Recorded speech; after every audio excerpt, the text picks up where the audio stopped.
Hello, Chris Green here with the Flood Insurance Guru. Today we're talking about the Gulf Coast. We're talking about areas like Mobile, Lake Charles, Louisiana, Biloxi. And we're talking about all these areas that were recently hit by hurricanes. You know, the 2020 hurricane season has been a really hard season for these areas, especially areas around Lake Charles and Creole, Louisiana, that have been hit multiple times by Laura and, Marco, Sally, all these different hurricanes. What we want to talk about today is the update on flood insurance and something that we're seeing in the private market that you need to pay attention to.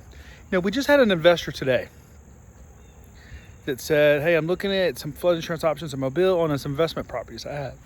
Well, Mobile right now, there's a lot of private carriers that are not doing new policies until they can get a hold of what they're looking like on claims. And because of this, a lot of flood insurance options on the Gulf Coast are very limited.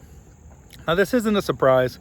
This happened in the Mexico Beach area, when they were devastated by a hurricane a few years ago. So it's not out of the norm for this to happen. You just need to be prepared.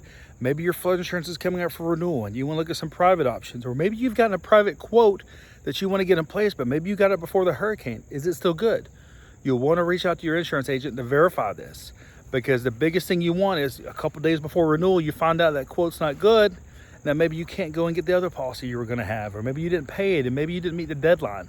So these are all things that you want to pay attention to. But if you've got questions about flood insurance on the Gulf Coast, what are your options? Click below to visit our website, floodinsuranceguru.com. You can also check out our YouTube channel where we do these daily flood education videos and we address these issues. Remember, we have an educational background on flood mitigation, which means we're here to help you understand flood risks, like this one right here. Your flood insurance and mitigating your property long term to help you minimize flood losses and flood premiums. Thank you.